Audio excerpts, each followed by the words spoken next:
Olá pessoal, tudo jóia? O tema do episódio de hoje é nossas leis e as leis da robótica. Vamos lá, me acompanha aqui. Então, gente, vamos falar de leis, não é? Os estudantes de direito, logo no início da faculdade, eles têm uma das primeiras coisas a aprender, né? O que são leis. E, gente, às vezes não é tão simples, tá?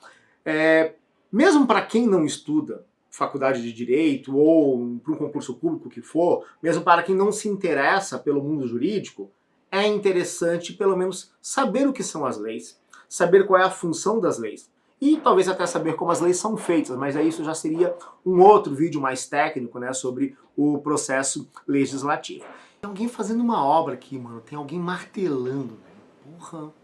E para a gente conversar sobre leis, eu resolvi pegar um trechinho de um livro que eu amo, que eu adoro, um livro Eu, Robô, do Isaac Asimov. Tem aquele filme do Will Smith, que eu adoro também, muito legal, mas aquele filme, apesar, né, de ser inspirado nos personagens que Isaac Asimov escreveu, ele não retrata o que está no livro Eu, Robô. Até porque o livro Eu, Robô, ele é um conjunto de contos, né, de crônicas de robôs. A propósito, isso foi o que deixou Asimov muito famoso, né, as histórias de robôs. Além da trilogia Fundação, que é outra obra maravilhosa, outra obra fantástica. Bem, eu quero conversar um pouco sobre qual é a ideia de lei. Para que servem as leis? O que são as leis jurídicas, evidentemente, as normas jurídicas. Mas, para isso, vamos lá então a 1942, é isso? Isso mesmo, né? Quando o Isaac Asimov escreveu um conto, né, o Andando em Círculos, e neste conto de 1942 aparecem as 3 leis da robótica. Daí depois, em 1950, alguns contos que o Asimov já tinha escrito foram reunidos, e daí surgiu o livro Eu, Robô. O conto Andando em Círculos é o segundo conto. E repito, é neste conto que aparecem as 3 leis da robótica. Tá? E essas 3 leis da robótica, elas são citadas em outras obras, em muitos filmes. É aquele tipo de obra que determina algumas diretrizes para o mundo da ficção científica, tá? Isaac Asimov é uma leitura muito legal a propósito. Então vamos lá, tá? Temos uma situação num determinado planeta onde tem 2 cientistas e eles estão conversando por conta de um problema lá com um robô que, tipo, tá andando em círculos, literalmente, que é o propósito do título do conto. Eu vou aqui, então, não vou narrar para vocês o diálogo completo desses 2 personagens, mas quem tiver interesse, né, tá aqui a foto do livro do Eu, Robô, né, com a edição da editora Aleph, e tá lá na página 65 desse livro o diálogo completo. Eu vou direto para as 3 leis da robótica. Seguinte, primeira lei. Um robô não pode ferir um ser humano ou, por inação, permitir que um ser humano venha a ser ferido. A segunda. Um robô deve obedecer às ordens dadas por seres humanos, exceto nos casos em que tais ordens entrem em conflito com a primeira lei. A terceira, um robô deve proteger sua própria existência, desde que tal proteção não entre em conflito com a primeira e com a segunda lei. Então essas leis são apresentadas lá numa determinada situação, mas em todos os contos deste livro, né, o Andando em Círculos, sempre vai ter um problema com algum robô que aparentemente não está funcionando direito, não está funcionando adequadamente, e isso gera uma certa confusão nos humanos responsáveis, porque essas 3 leis não podem ser rompidas. E essa é a ideia das leis da robótica. Elas sempre estão no cérebro positrônico de todos os robôs. E essas 3 leis essenciais não podem ser quebradas. E o Isaac Asimov, ele é um gênio da literatura. Ele cria situações onde aparentemente essas leis da robótica não estão funcionando, mas quando ele apresenta a solução, aquelas 3 leis funcionam. Na maioria das vezes, fomos nós humanos que não percebemos as leis funcionando. Bem, mas a gente não vai ficar aqui falando da obra do Isaac Asimov. Eu quero aproveitar esse trecho para a gente falar do que são as leis. Primeiro, essas leis que são incluídas no cérebro positrônico dos robôs, elas foram criadas por seres humanos. E não vou aqui nesse vídeo entrar na discussão interminável do mundo do direito entre direito natural e direito positivo, entre justnaturalismo e positivismo. Quem sabe rola um vídeo sobre isso em um momento futuro. Mas o fato é que as leis escritas, elas foram escritas por seres humanos, tá, gente? Não estou querendo desrespeitar o direito natural, não, para os adeptos do direito natural, não é isso. Mas é que mesmo a lei escrita, tá ligado? Ela não surgiu por mágica, tá, gente? Alguém escreveu. No caso das leis da robótica, uma programação escrita em códigos e que tem que estar no cérebro positrônico, de forma que todas as condutas realizadas pelos robôs devem respeitar essas 3 leis. Assim, um robô não pode ferir um ser humano. As nossas leis, as leis humanas, elas não são muito diferentes, não. Afinal, nossas leis humanas, elas foram criadas por nós, seres humanos, tá? Nós escrevemos as regras jurídicas da Constituição Federal, tá? As leis e até aos atos administrativos, como uma portaria ministerial. É necessário um ato de poder, uma autoridade organizada. Daí a gente tem que estudar direito constitucional, né, para entender como se organiza uma autoridade, né? Um vídeo que eu fiz, né, aquele do Messias de Duna, falava um pouquinho da organização política. Então, o ser humano organiza a sociedade da forma escrita. É claro que nem sempre foi assim. O fenômeno do poder, ele é um fenômeno anterior ao direito, tá? Lá na origem do Homo sapiens, ou até mesmo antes do Homo sapiens, os seres, né, humanos já se organizavam. Já se organizavam sem necessariamente escreverem as normas jurídicas.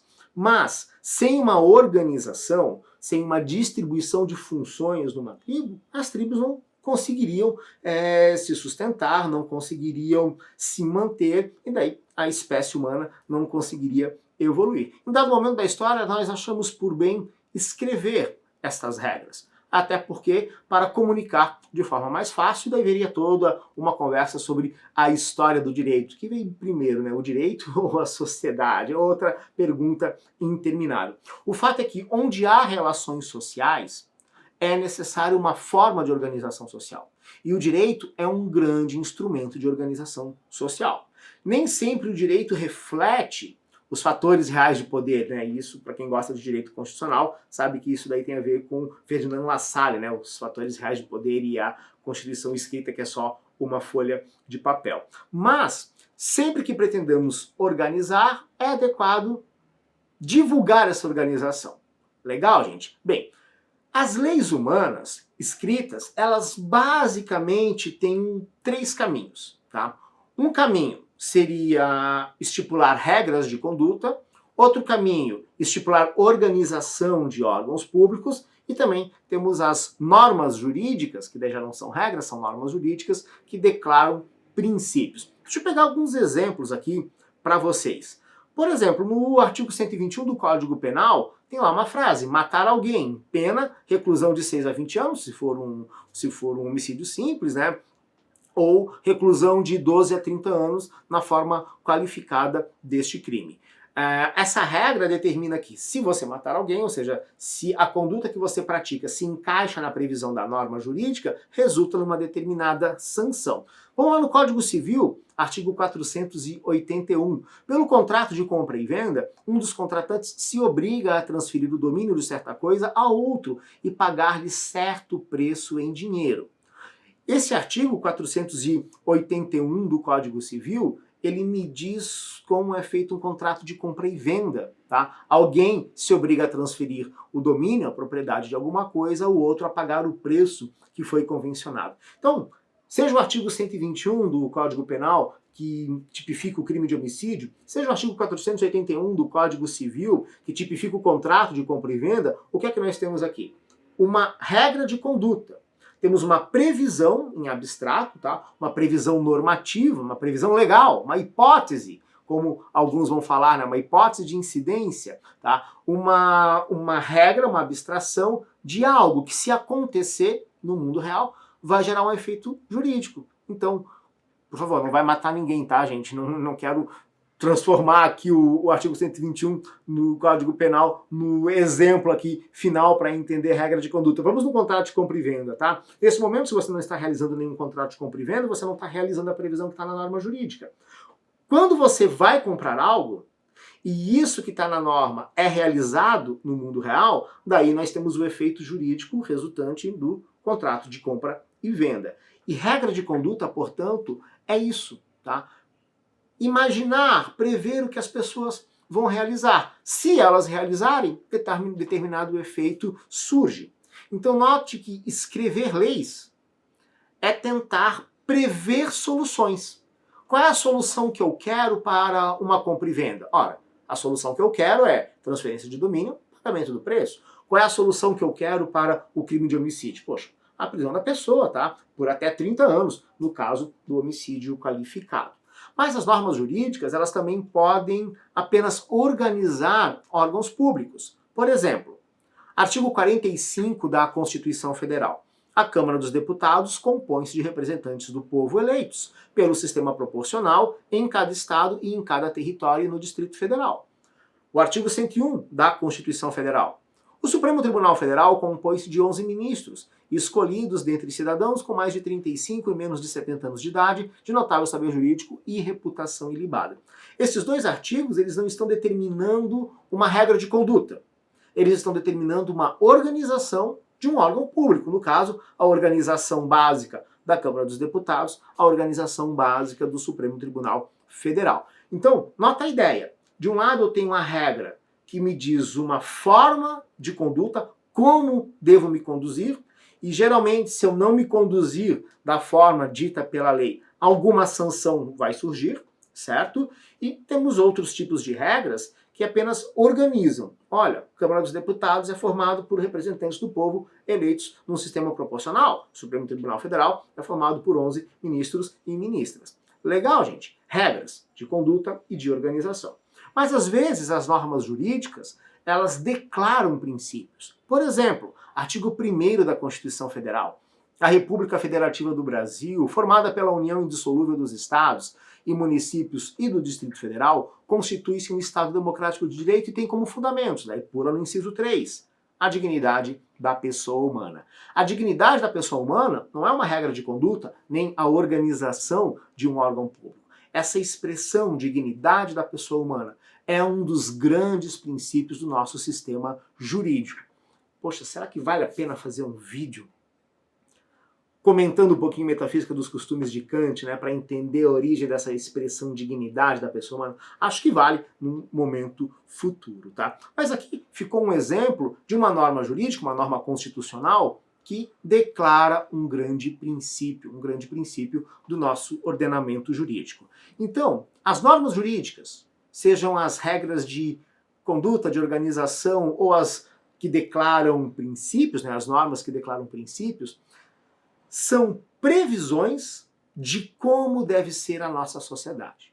Se nós queremos uma sociedade minimamente organizada, né, uma sociedade que avança num processo civilizatório, nós precisamos de uma organização e precisamos de um compromisso dos membros da sociedade a cumprirem aquela organização. Então daí eu gosto melhor, né, de fazer esse paralelo com as leis da robótica. Porque quando o Asimov pensou nessas leis da robótica, ele pensou mais ou menos assim. Precisamos de robôs, pelo menos, né, nos livros do Asimov, nós temos uma sociedade onde os robôs existem. Mas, de certa forma, nós temos um pouco de medo dos robôs. Então vamos organizar a produção dos robôs, obrigando que todo robô saia, né, da fábrica com estas 3 leis incluídas lá no seu cérebro positrônico, de uma forma que elas nunca possam ser desrespeitadas. Perceberam que as leis da robótica, na verdade, não são para os robôs? São para quem cria os robôs? Legal isso, né? Então, normas jurídicas, leis, princípios, regras de conduta, uma forma de organização da sociedade e sim, é uma forma de controle social. E daí, se essas leis são boas ou não são? Se quem as cria, de fato, pensa no bem da sociedade ou no seu interesse próprio? Daí já é uma outra conversa. Legal, gente? Espero que tenham gostado aqui do vídeo, né? Lembra, né? Ajuda aí o canal a funcionar, né? A continuar a produzir conteúdo, né? Então aquele joinha, né? Clica aí no joinha, dá um like, ativa aquele sininho para receber aqui as notificações, né? Toda segunda, quarta e sexta, pelo menos é a nossa intenção, segunda, quarta e sexta, vídeos novos aqui no canal Mapeando Direito, que está voltando ativa, né? Depois de muito tempo parado. Valeu, gente. Muito obrigado. Tchau, tchau. Até um outro vídeo. Beleza, valeu.